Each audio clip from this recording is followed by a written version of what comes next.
Well, welcome back, everybody. Another episode of Everybody Needs a Nudge. You guys are going to love today's guest. I know that I love today's guest, so you're really going to enjoy him. He's got some great stories, and as a matter of fact, he is me. So I am today's guest. Through a little bit of bad planning on my part, we had a guest lined up, and he's coming in next week. So he'll be in next week. But as I was thinking it through, we're going through all these people's nudges in their life, but we never really did sort of my nudges. So we'll get into that. We've got to sort of recap the week that was, I guess we'll call it. So what went on? Well, Annabelle's back on the ice, so that's good. So her injury is just about healed up. She can do all her agility stuff. She just can't take any pucks right now. Hank's doing his thing. Rose is very busy with her cheerleading, and they're going over my in-laws. My parents rented a house over in Marshfield, so they're spending some time over there. And I'm still taking Hank down to Falmouth for his hockey, and going on my bike rides. Had another little bike incident. So bike. It wasn't really an incident so much as I think there was a woman riding her bike, and I think she mocked me while I was riding my bike, and it might be just my paranoia. But so I'm riding my bike. I go like 13 miles an hour, so that's not bad, right? I'm moving along.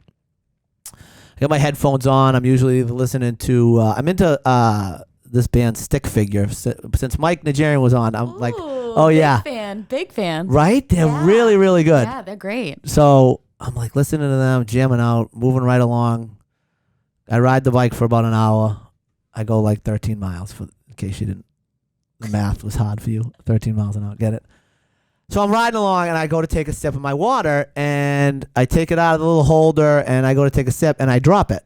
So now I got to stop, and I got to like turn around, and there's another woman coming on her bike the other way, and I'm like leaned over getting my water, and I look up, and she reaches down, grabs her water, takes like a big swig of her water, looks at me, and then puts it back, and I'm like, she's mocking me. This 70 or 60-year-old woman is mocking me and her ability to... Did she point at you while she... She pretty much did. I mean, she looked right at me. I mean, she took a big swig of the water and was like... And when she put it back and like looked right at me. And I'm rolling around on the ground trying to pick up my water bottle, which is now covered in dirt and disgusting. Nudges, grudges. Yeah, I was like, this woman is mocking me right now. I was thinking about chasing her down, but I just let her go. But then that got me thinking about water bottles and like COVID. And so I say this all the time. So I coach a bunch of hockey. And the best thing that came out of COVID is that coaches don't have to bring the water bottles anymore. Everybody brings their own water bottle. Since when did coaches bring water bottles? I mean, I've always brought like a rack. I mean, maybe it's a hockey thing. Like we would bring a rack of water bottles. And you had like this carrying case that carried 6 water bottles and 10 hockey pucks, and you brought it to the rink, and you had to fill the water bottles up and clean them and wash them, but that all ended with COVID. So I think that's a good thing that came out of COVID. Yeah, I don't have to lug them in with all my other shit. So it was very heavy. Oh, I know what happened this week. Annabelle dropped her phone in the water. I think she did it on purpose.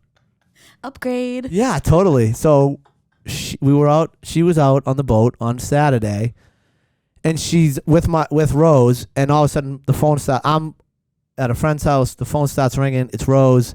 I'm like, oh God, what happened, right? Like someone's hurt. It's Annabelle on Rose's phone saying she dropped her phone in the water, and what should she do? I'm like, go in the water and get it, because I can't do anything to help you. But it leads back to you got to problem solve. Right? And so she's 16 years old. She shouldn't be calling me asking what to do about the phone that's in the water. She should just go in the water and try to find the phone. And then when she gets back off the boat, she's got to report that she doesn't have a phone. But find it in the ocean? Yeah. I wanted her to find it in the ocean. I wanted her to dive in the ocean and find it. And Get your snorkel. And she did. To her credit, she went over to it. There was a dock, and she's like, there was a set of goggles, and she stole the goggles.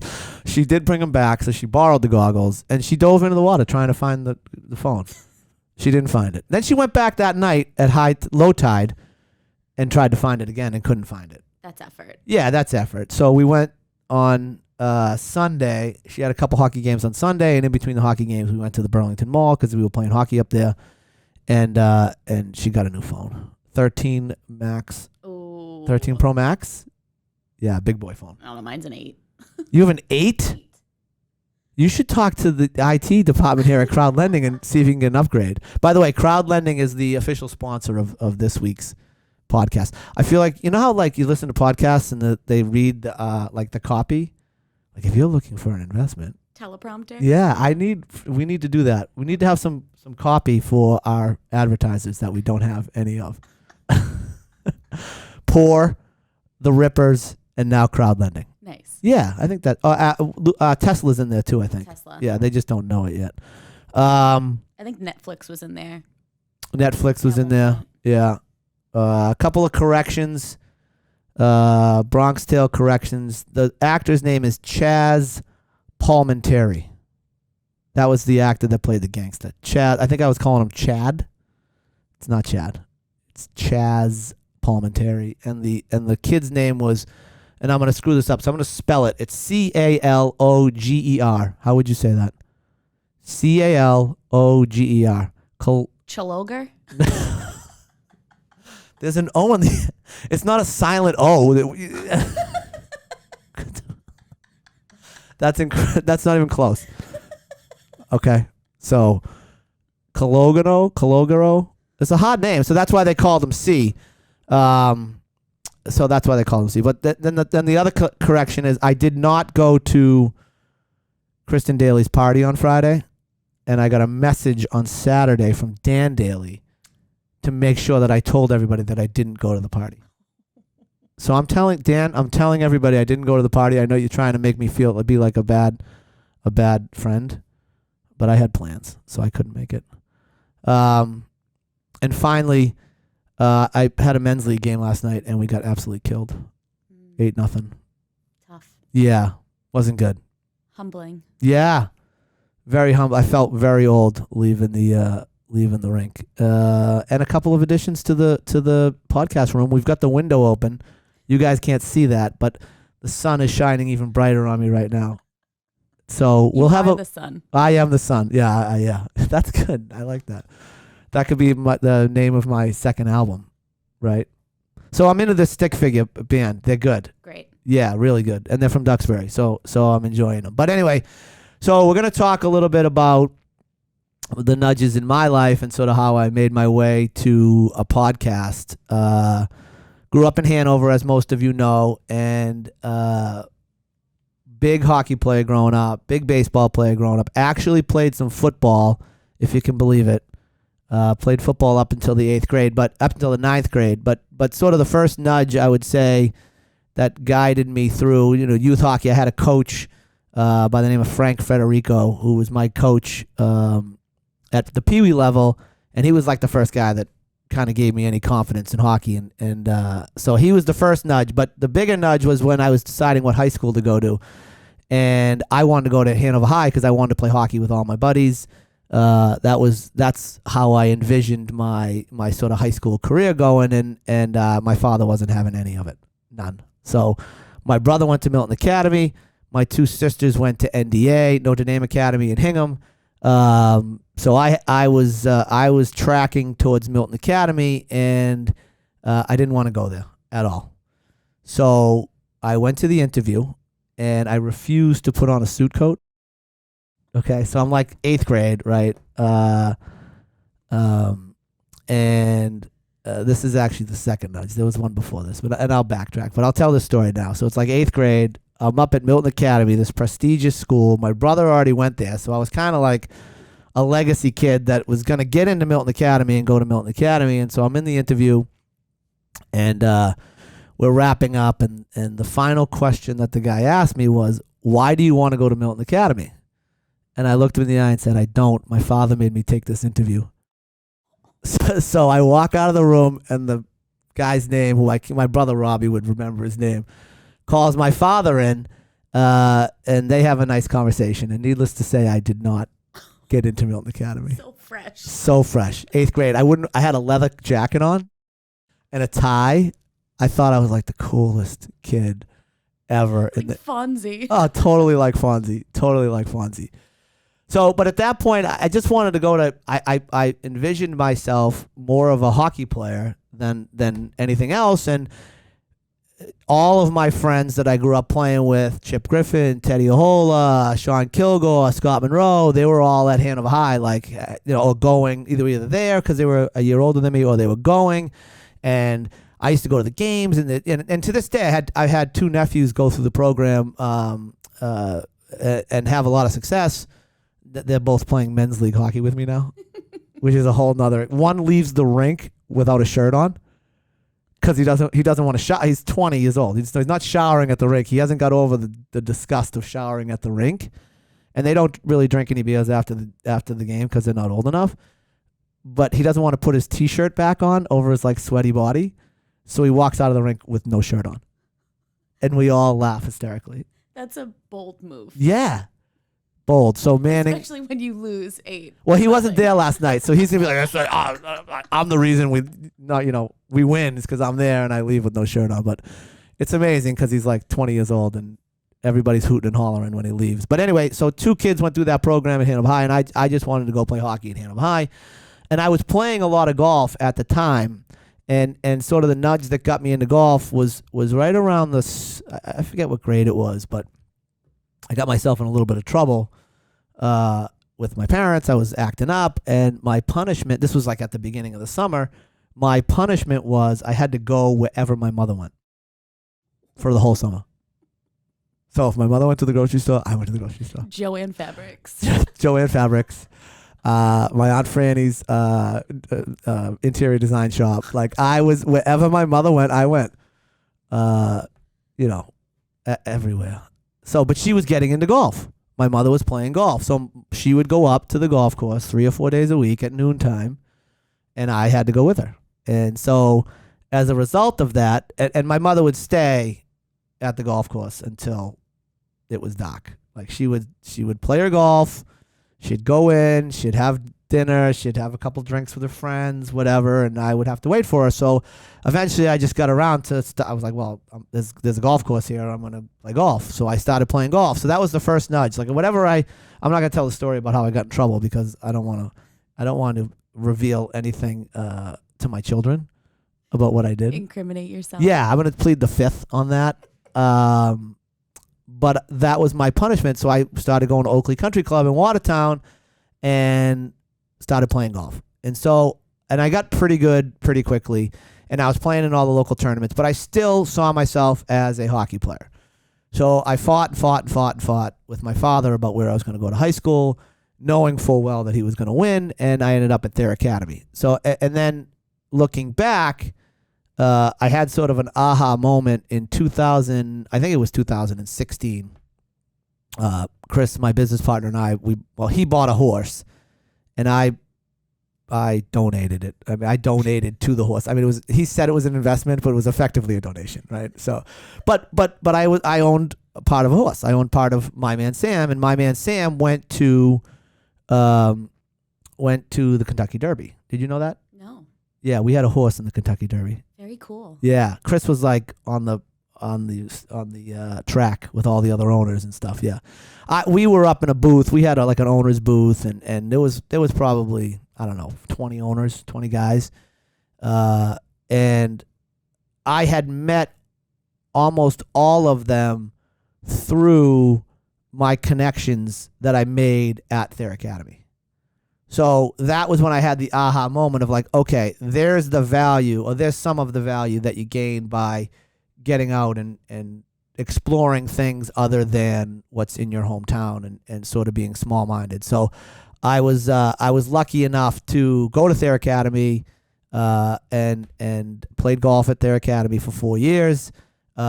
Still, even though I was floundering on JV for the better part of 2 years on the hockey team. For the better part of 2 years, I would get like called up my sophomore year to like practice with the team, and like I think I dressed for like 2 games. It was like the highlight. I was like, this is incredible. Yes. but all the while I was getting better and better and better at golf, but I never pictured myself a golfer. Through that time, I was always like a hockey player that played golf, and there was a bunch of hockey guys on the golf team, like Dave Wainwright and Jeff Wilkinson, and we all played hockey together. And then in the spring, we played golf together, and so it was my going into my would have been my senior year. There were a bunch of Division I hockey players that were coming out of all of those schools, Thayer, St. Sebastian's, whatever, and going on to play Division I hockey, whether it was Northeastern or whatever. And I remember walking into the locker room once, and again, another aha moment, like another little nudge, right? Another little nudge. It must have been my junior year. I remember looking around the room and being like, okay, he's 6 foot tall, he's going to Division I. He's 6 foot tall, he's going to Division I. He's 6 foot tall, he's going to Division I. That kid's unbelievable at hockey, he's going to Division I. And I'm like, yeah, I'm going to go play golf, I think. Looking around or looking up? Oh my God. That's so mean. That was so mean.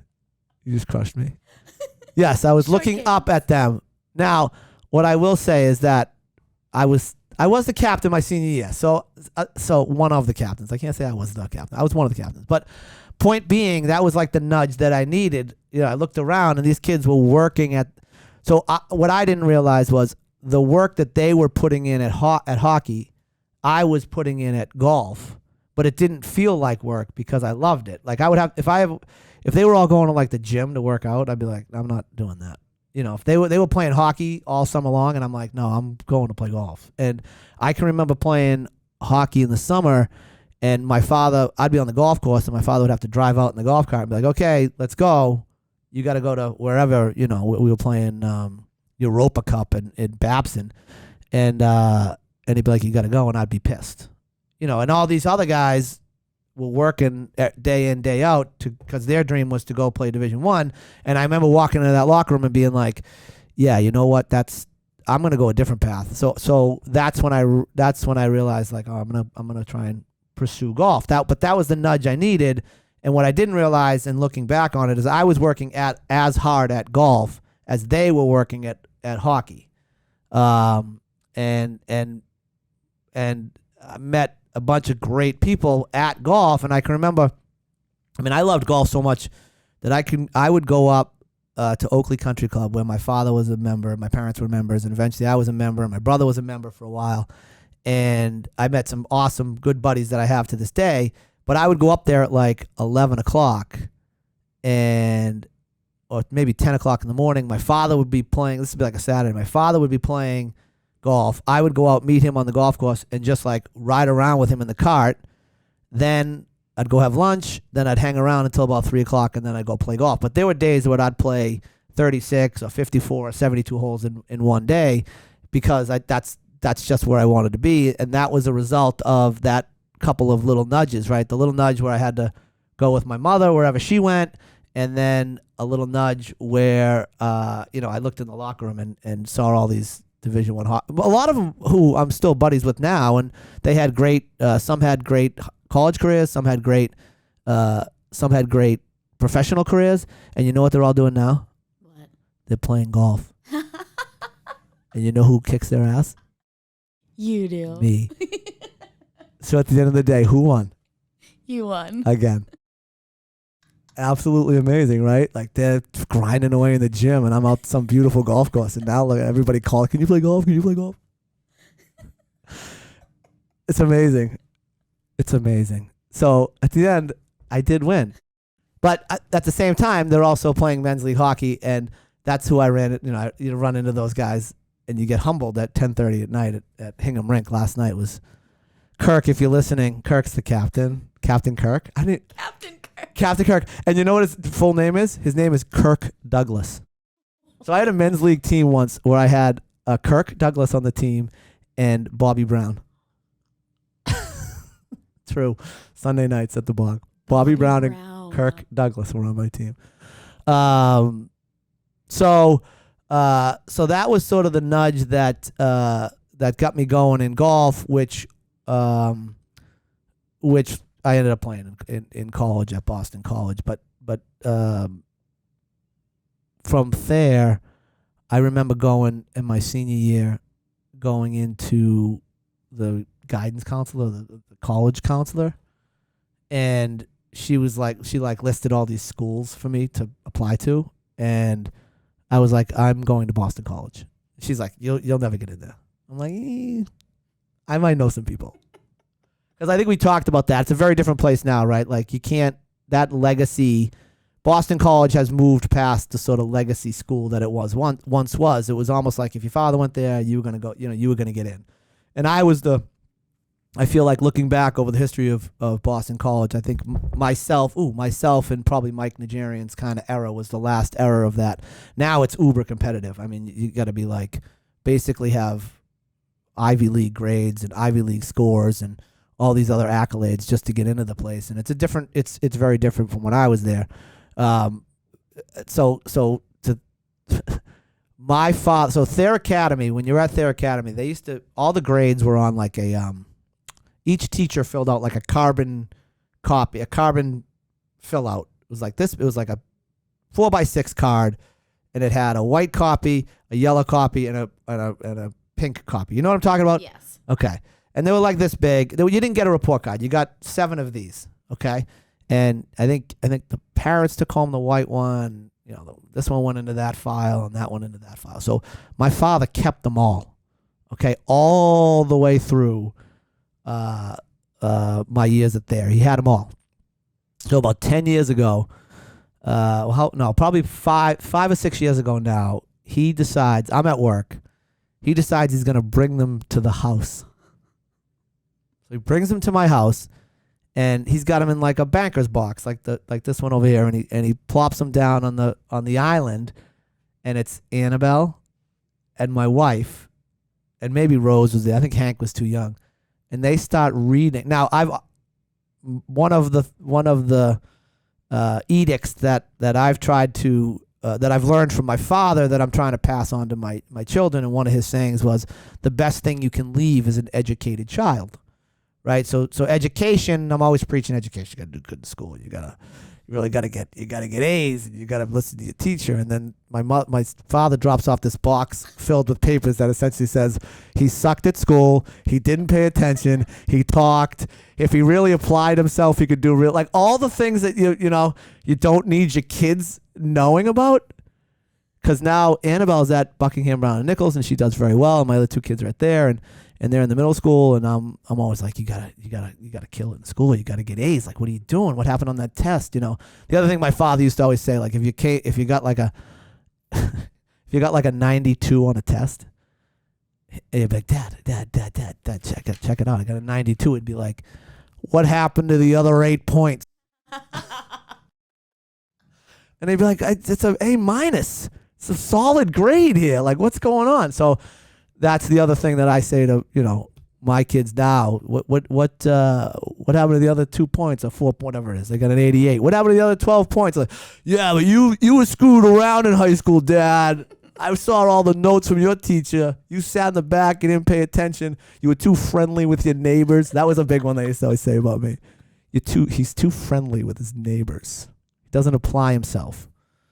So, note to any parent out there: make sure your parents don't drop off your grades at the house so your kids see them, because it's been a nightmare for me. It's been an absolute nightmare. Yeah, because do as I do, not as I say, right? Right. And that doesn't go. You got to lead by example. Never show your weakness. Right, and my father showed my weakness. Dad. So, come on. Jesus, now I can't even. How do I discipline my kids when I was a jerk growing up and didn't pay attention to my math teacher when he was trying to teach me geometry? Although I did have hockey practice today, and we were talking about physics. I think it's Newton's law: objects in motion tend to stay in motion. Right. Objects at rest tend to stay at rest. Is that physics? Do you know? I have no idea. No idea. No clue. You should see the look on her face. If there was a camera on her, complete utter shock and fear that I was going to ask her what subject that was. Or who said it. Oh, who said it? Yeah, she was like, yeah, that sounds right. Move on. Move on, because if you ask me that, I'm not going to know the answer. So we have a little bone to pick with, and I know this is off track, but I'm trying to get to my nudges. But Root Beer's been biting her nails. I know. So I just moved. it's a terrible, terrible habit. It's the worst habit. It's awful. And when I see other people do it, I'm like, ugh. So when I was practicing law and trying cases, there was a guy, and I'll get to why I went to law school, but there was a guy by the name of Joe Monahan. His nickname was Joe the Pro, and he's a legend. Joe's got to be my dad's age. He had 3 boys. Jay Monahan, who's actually the commissioner of the PGA Tour right now. Brendan Monahan, who I went to law school with me, and then Justin Monahan, who we call Judge, who was my age, and we played a bunch of golf together. But their father was Joe the Pro, and he's like a legendary golfer and a legendary attorney. But he said that the couple things that jurors look at is what kind of shoes is the lawyer wearing, and what do their hands look like. Ooh, Yeah. I would fail that. Yeah, test so today. that's why I never bite my nails. They're beautiful. Beautiful. I don't get petties though. Or manis? Manis. Mayonnaise. Yeah, manis. Or petties. I don't get either.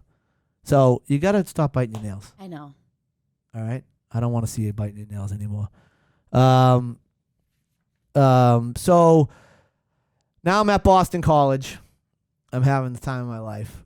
Some of my best friends, guys that I still have text chains with, and it's funny because you go to Boston College, and I understand it's a Massachusetts school and it's a big northeastern, influence on the school. There's a lot of people from New York there. There's a lot of people from Connecticut there, and there's a lot of people from Massachusetts, right? It was very rare to have anybody outside of those. I mean, that's really where everybody from BC came from.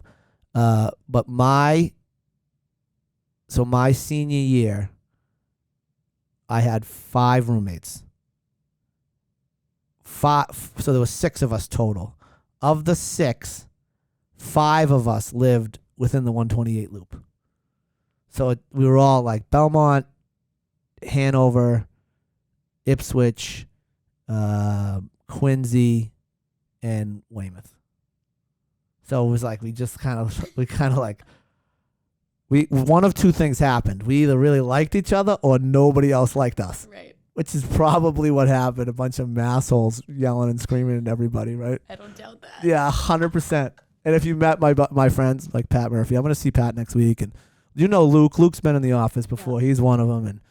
And but so now it's my senior year, and we're like creeping up on the spring, and I did better grade wise academically at college than I did in high school. But I was talking earlier, actually with Meggie yesterday, our intern, our intern's at Brown, and I felt like when I got to BC, I was academically immature. And what I mean by that is I wasn't prepared to take advantage of what was in front of me. I just kind of wanted to do my work, get back to my room, and go hang out with my buddies. And I think had I not taken a year off, but had I just been a little bit more academically mature, I could have. There's just so much stuff at college that you could take, clubs and getting to know professors and things like that I didn't take advantage of because I think I was, like I said, academically immature. And as I started to work my way through college and get a little bit older, and then eventually in law school, I think I was more academically mature, and I could take advantage of specifically in law school what law school had to offer. But so it's my senior year, and I'm sitting around, and my father's like, "What are you gonna do? What are you gonna do?" And I'm like, "Well, my brother went to law school, so I think I'll go to law school, Dad. I think I'll continue this little potty train I got going on here. I'll go to law school full time." So he's like, "All right." So we applied to a couple law schools. I applied to BC, I applied to Suffolk, and I applied to New England School of Law. Those are the 3 that I applied to. It was really between BC and Suffolk, and I got in early at Suffolk. Ooh. And Humble brag. Yeah, but I didn't get into Boston College Law School. So I had to make it. So I didn't know that at the time. Like my application was still pending to BC Law, and I don't even know if I actually got a decision back. But let's just say BC was a stretch, right? So I had to make a decision, and that was a little the early acceptance to Suffolk Law was like the little nudge I needed to choose Suffolk, and it was a great place to go to law school if you're going to stay in this area, because I felt like when I got out into the workforce, everybody, judges, clerks, everybody in the courtrooms were Suffolk grads. So it goes back to sort of what I was talking about with there, like that network that you're building. Suffolk had a wonderful network in and around the courthouses, which is where I wanted to be. So going back to that guy Joe the Pro and sort of the nudges in your life. So Justin Monahan and I became very good friends through golf, and I used to watch Joe the Pro and like from afar, right? But every time somebody got in trouble, they called Joe. Like any of our friends, whatever they were doing, it's stupid. They got a car, they got a park, they got a speeding ticket. They got, maybe they got a negligent operation. They got in a car accident. They always called Joe Monahan. And I just thought that was the coolest thing, to be the guy that everybody calls to get their kids out of trouble. I just thought that was really cool. So that was when I was like, okay, well, he was in the district attorney's office. I'm going to go to the district attorney's office, and then I'm going to go out and practice law in the same sense that Joe practiced law, and he practiced. He might still be practicing now. I don't know, but he's got to be 80. But I wanted to be that guy. I thought I wanted to be that guy. I thought I wanted to be the guy that could fix everybody else's legal problems. I envisioned it like, instead when Joe retires, like, Joe's retired, call Nudge. Yeah. Call Nudge. He'll help you. He'll help you out. Call Nudge. So I went to the DA's office, and I think I referenced this before. In my training, Martha Coakley was the Middlesex district attorney at the time, and her training included My Cousin Vinny. So we watched My Cousin Vinny as an example of a perfect cross-examination. There's a cross-examination where there's an eyewitness to the car that's in a diner, or maybe he's in his house across the street, and he's looking through a window, and the window's dirty, and then the window's got a screen on it, and then it's got something else, and then there's some bushes, and then there's a road, and then so Joe Pesci, if you watch the movie with that particular guy, he takes that guy through what he was looking at step by step. Okay, so there was a screen, and there was a window, and there was bushes, and there was a road, one question at a time. And then he ties it all back in with one question at the end. Like, okay, so through the dirty window, with the screen in front of it, with the bushes in front of it, across the road on a hazy day, whatever it is, are you sure you can identify these two boys?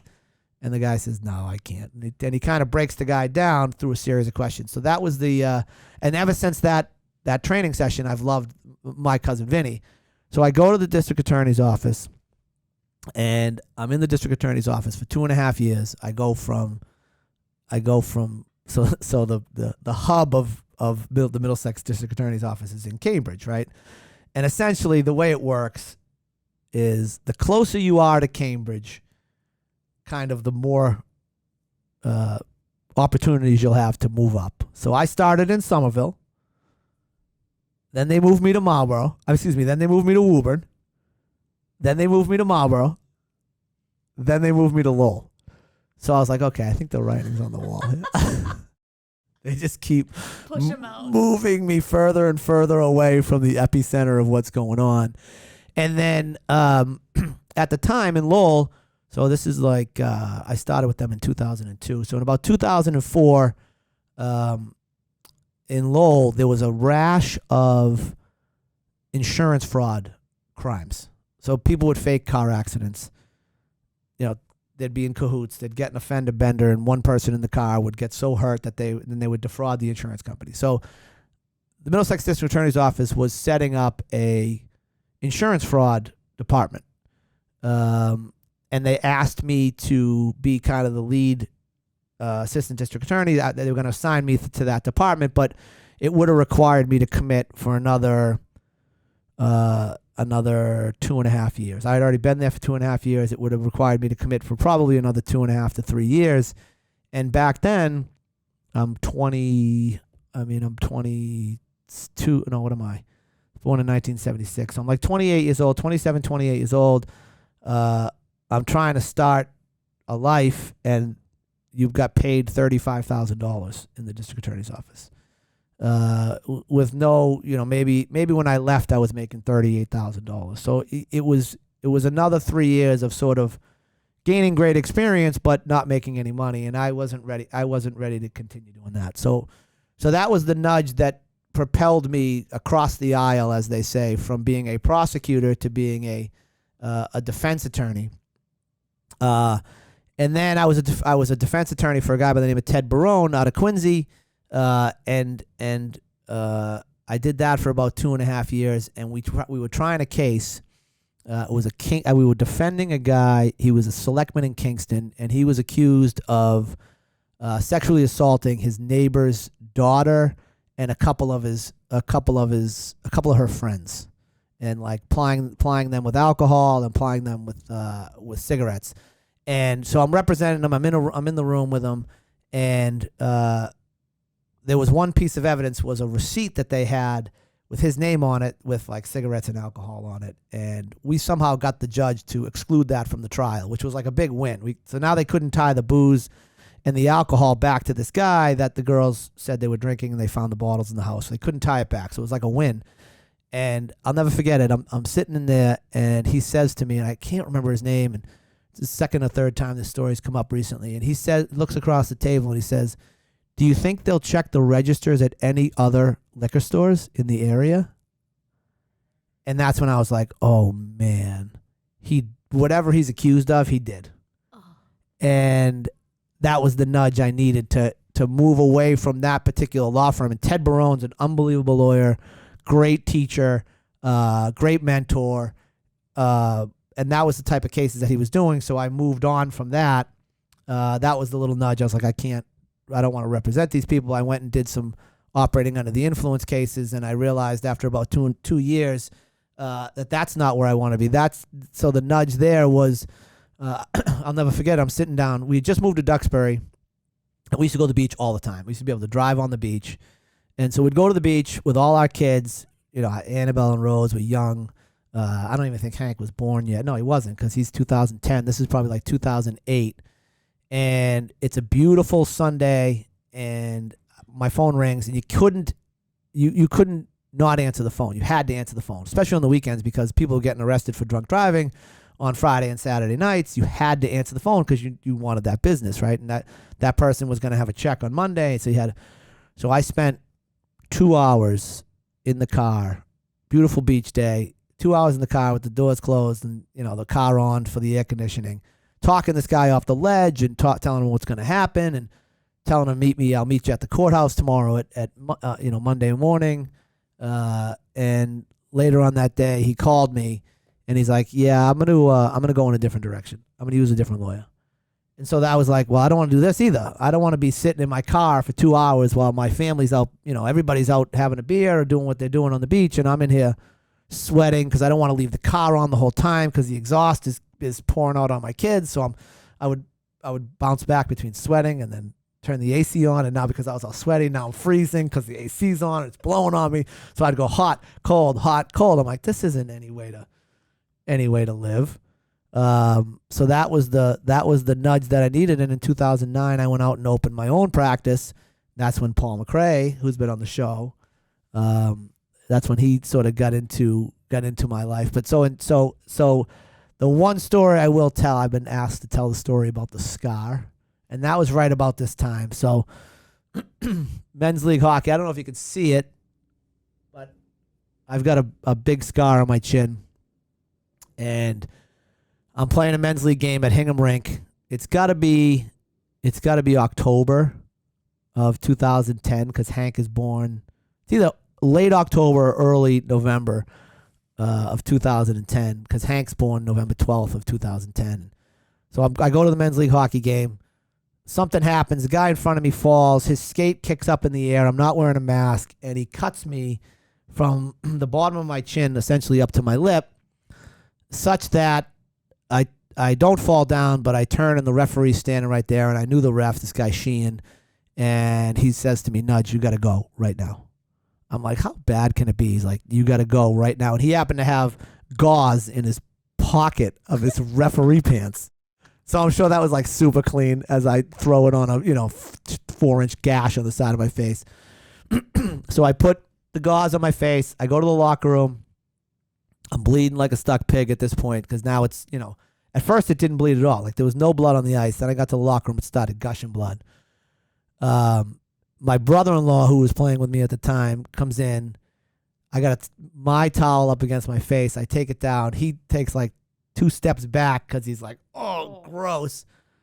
Drive myself to the hospital, South Shore Hospital. I call my wife on the way. She's 9 months pregnant. It's 12 o'clock at night. I'm like, hey, no concern here. Hi, how are you? No big deal. Just, on my way to the hospital. I just need like a couple stitches. It's not that bad. She was like, why don't you go F yourself? Was her exact words. Why don't you go F yourself? I was like, okay, so you're not coming down here to pick me up? You're not going to support me at the social hospital. So I call my sister because she works there. And they get me right in. And I'm sitting at the desk. And the woman's like, okay, let me see it. I take it down. She's like, okay, put it back up. She's like, do you want a plastic surgeon? And I'm like, I don't know. She's like, well, I can't tell you what to do. And she's nodding her head up and down like, you need a plastic surgeon. So the plastic surgeon comes and he stitches me up, and I get 16 inside, 16 outside, so 32 stitches on my face.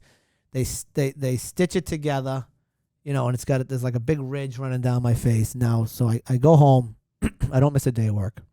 I go to work the next day because for anybody that plays men's league hockey, you can't, to your point, you can't show weakness. Right? You can't so you can't be like hungover, right? You can't have an injury. You got to just get up and go to work, because if you don't, the next time you want to go to men's league hockey, maybe your significant other is like, well, maybe you should stay home because the last time you missed 4 days of work and we can't pay our mortgage. So I think you should stay home. So you can't do that, right? You got to get up and you got to go to work. So I got up and went to work. 2 weeks later, so now I can't shave it, right? So now like hair's growing out of the scar, and Rose is young. Rose is probably like 2. Yeah, Rose is 2. She's born in 2008. She's like telling me I got a caterpillar on my face. So that's what it looked like. So now fast forward to Hank's. Marlene has Hank. By the way, amazing story about how Marlene drove herself to the hospital while in labor with Hank. Drove herself. What a boss. A total boss. I'll tell you another. I'm going to give you another boss story. I'm going to tell you all my stories because this is the only podcast I'm going to do which is going to focus on me. But I'll tell you another boss story about Marlene. So she calls me. She's in Quincy. Her doctor was in Quincy. She's like, hey, I'm in labor. I'm going to head into the Brigham and Women's, I think she went to. I'm going to head into the hospital. I'm like, all right, I'll come to pick you up. She's like, nah, I'm already halfway there. I'm like, what? You're driving? She said, well, yeah, because the last time you drove me, you wouldn't pay to valet the car. So I'm driving myself because I'm valeting the car. True story. I wouldn't valet for Annabelle. I didn't valet the car. She to this day, she's mad at me. I'm like, just park it. I couldn't find parking, and then we're in the elevator. She's in labor. People are looking at me like I'm such a bad person sometimes. So she drove herself to the hospital. So she drives herself to the hospital. She has Hank. Hank's our third. She's pro at it at this point. I'm just there like watching TV and going down to, I think it's like Brewer's Bagels or whatever it was. Aubon Pen. It was Aubon Pen. I'm down there. You want anything at Aubon Pen? No, I'm just having a baby up here. No, all right, I'll be up in a minute. I'm going to get a ham and cheese croissant, and then I'll head on up. So we have the baby, and now I have the scar. I have the stitches are still in. Like the caterpillar is still on my face.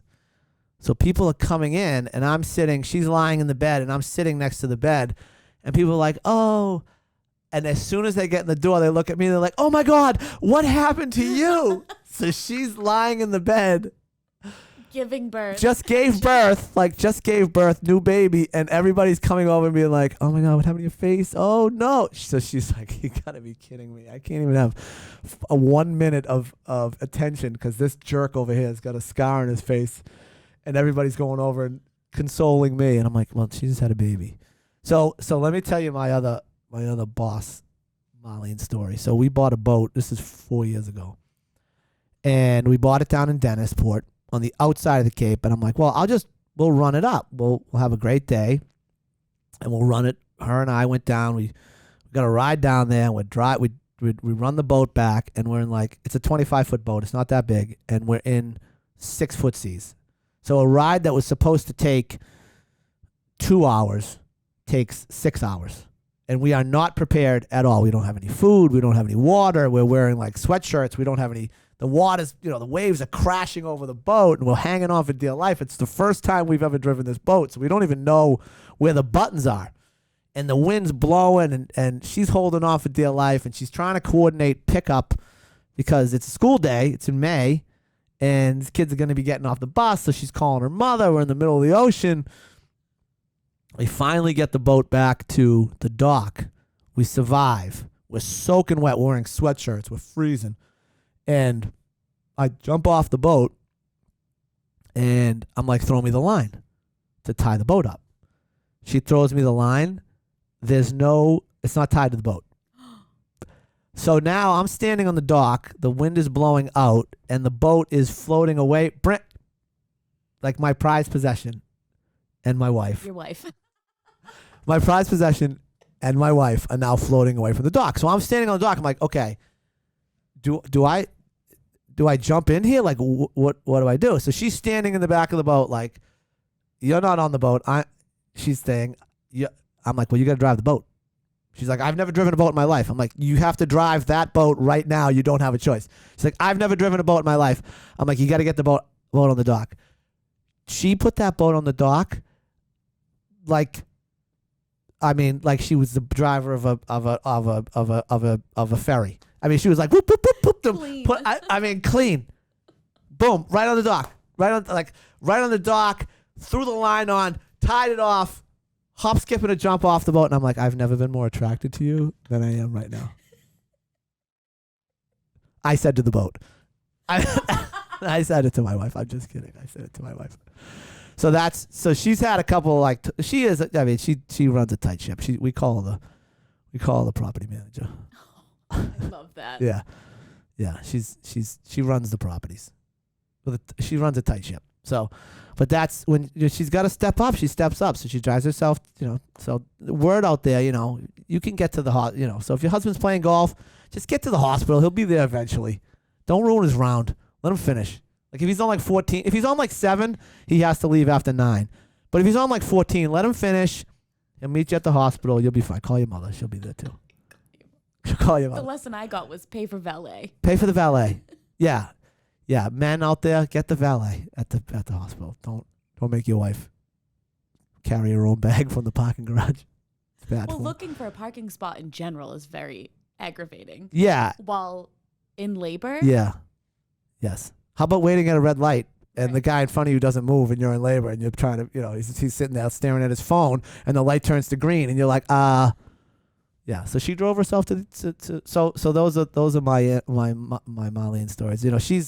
She's obviously a very, so I would say, she's obviously has a lot of influence on me and has been a big influence. And so is my family, my mother, my father. They've sort of guided me all along. And there's all kinds of little things that my father says that I now say to my kids. And I think that's pretty normal. And things my mother says and said to us and so passes it down generation over generation. So after 2009, we've kind of told the story a couple times on the podcast about crowd lending and how it started. But, I would say Chris was probably the nudge that got me going here. He called me in 2015 and wanted to start a lending company. We'll have Chris on the show eventually, but now it's kind of a joke because he's kind of mad at me that he hasn't been on. So we're kind of riding it out right now. I'm like, I'm sorry, man. I got all these guests already lined up. It's like you had this person on before me. You had this person on before me. Tells everybody you can't get on the podcast, but the podcast's getting good traction. Everywhere I go, people are mentioning the podcast. You're born for it. Now, I don't know if that's the case or if, I don't know. I enjoy doing it. Me too. Yeah, it's fun. So 2015, we start Crowd Lending, which is the sponsor of today's show. Crowd Lending. For all your investment needs. Crowd Lending. How was that? That wasn't bad. Perfect. That was like my advertising voice. Crowd Lending. It's kind of like we could have a jingle. So and we've been cranking here for 7 years now, which is amazing. And so this is what I'll say. If I look back over my professional career, every 7 years or so, I've had a change. I've made a change, and I don't want to make a change. And we're at the 7-year mark, so I think that's a good sign. It's a great sign.